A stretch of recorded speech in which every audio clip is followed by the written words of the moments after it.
আমার পিছনে যে মানুষগুলোকে দেখছেন, এই মানুষগুলোকে চেনে না এমন মানুষের সংখ্যা বাংলাদেশে খুব কমই হবে। গত ১৫ বছর যাবৎ বীর দর্পে এই দেশ পরিচালনা করেছেন। বিভিন্ন মন্ত্রণালয়ের দায়িত্বে ছিলেন এবং সেই সময়টিতে ওনারা যে যা বলতো সারা বাংলাদেশে তাই হতো এবং তা হতে বাধ্য হতো। কি অভাব ছিল এই মানুষগুলোর? থাকার জায়গা, খাবারের টাকা, না সমাজের আধিপত্য?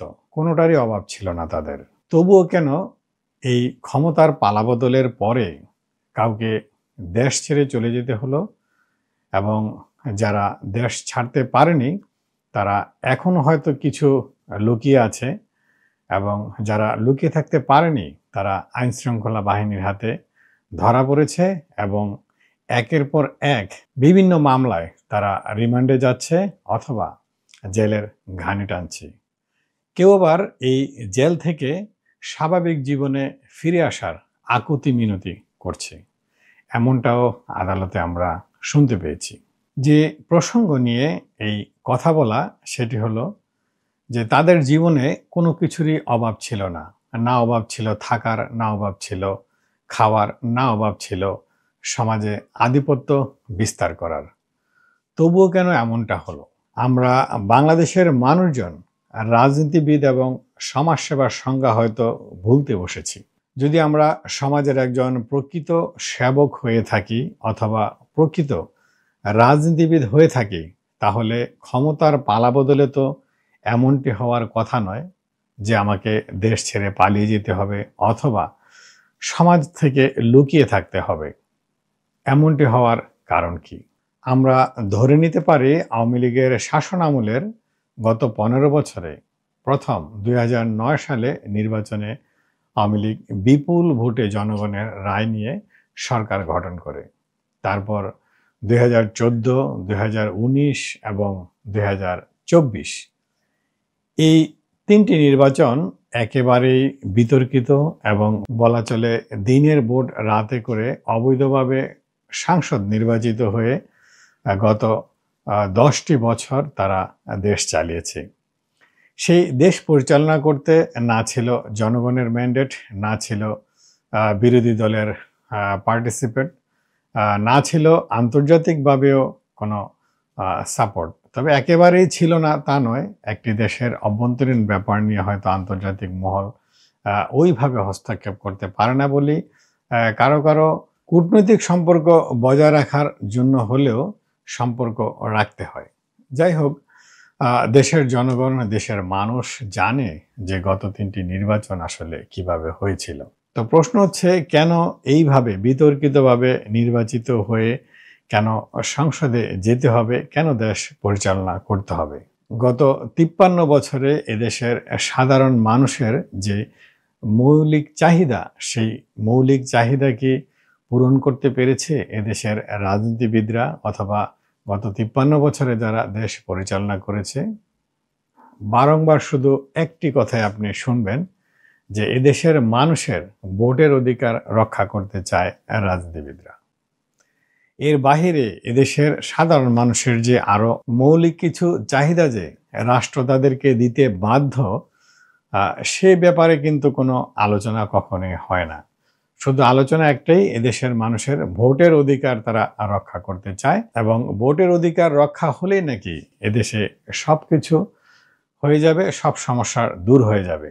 তো গত ৫৩ বছরে তো অনেকবারই ভোট হয়েছে এবং ভোটের অধিকারও রক্ষা হয়েছে। কই পরিবর্তন তো আসেনি এদেশের সাধারণ জনগণের। নানান আলোচনায় এবং নানান বাস্তবতায় বারবার প্রমাণিত হয়েছে বাংলাদেশের রাজনীতি একটি ব্যবসায়িক কাঠামোতে পরিণত হয়েছে। কারণ এখানে রাজনীতিবিদদের বাইরে সমাজে প্রতিষ্ঠিত যে শ্রেণী পেশার মানুষ রয়েছে তারাও রাজনীতিতে আসতে চাচ্ছে এবং সাংসদ হতে চাচ্ছে। যদি কোনো ক্রমে একবার আওয়ামী লীগ অথবা নৌকার টিকিট পেয়ে যেত, তাকে আর পিছনে তাকানোর সুযোগ নেই। সমাজে আধিপত্য বিস্তার থেকে শুরু করে ব্যাংক ব্যালেন্স দেশে তো হবেই, বিদেশের মাটিতে গাড়ি বাড়ি, ব্যবসা প্রতিষ্ঠান এবং সুইস ব্যাংকে টাকাও বিপুল পরিমাণ জমা হয়ে যাবে।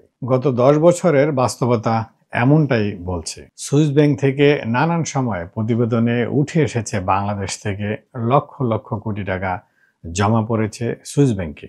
দুবাই, সিঙ্গাপুর, মালয়েশিয়া, কানাডা, আমেরিকার মতো দেশে সেকেন্ড হোম গড়ে তোলা, গাড়ি কিনা, সেখানে ব্যবসা প্রতিষ্ঠা করা, বাড়ি করা, সব কিছু করাই ছিল গত 15 বছরে যারা এদেশ পরিচালনা করেছে তাদের মূল লক্ষ্য এবং মূল কাজ।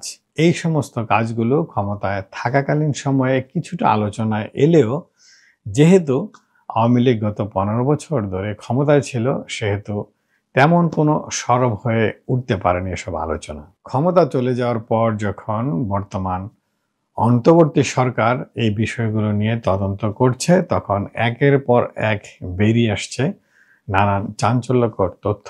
রাজনীতিবিদ থেকে শুরু করে আমলা, মন্ত্রী, এমপি কে পিছিয়ে আছে অর্থ পাচারে। এমন রাজনীতি করার কি খুব বেশি প্রয়োজন? একজন মানুষ বেঁচে থাকার জন্য তার জীবনে কত টাকার প্রয়োজন হয়? একজন মানুষ বেঁচে থাকার জন্য কি সুইস ব্যাংকে লক্ষ লক্ষ কোটি টাকা জমা রাখতে হয়? একজন মানুষ বেঁচে থাকার জন্য কি কানাডার বেগম পাড়াতে 1000 কোটি টাকা দিয়ে বাড়ি কিনতে হয়?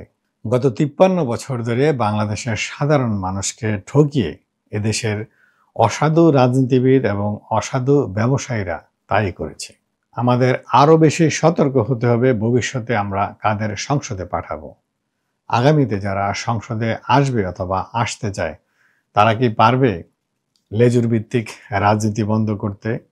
লেজুর ভিত্তিক রাজনীতিবিদদের দিয়ে এলাকা ভিত্তিক চাঁদাবাজি, টেন্ডারবাজি, বাজার ইজারা নিয়ে সাধারণ মানুষকে শোষণ করা, এগুলো বন্ধ করতে? ভবিষ্যতের রাজনীতিবিদরা কি পারবে তাদের সমস্ত সম্পত্তির স্বচ্ছ একটি হিসাব দিয়ে রাজনীতিতে আসা এবং প্রতি বছর সেই সম্পদের স্বচ্ছ হিসাব প্রদান করা?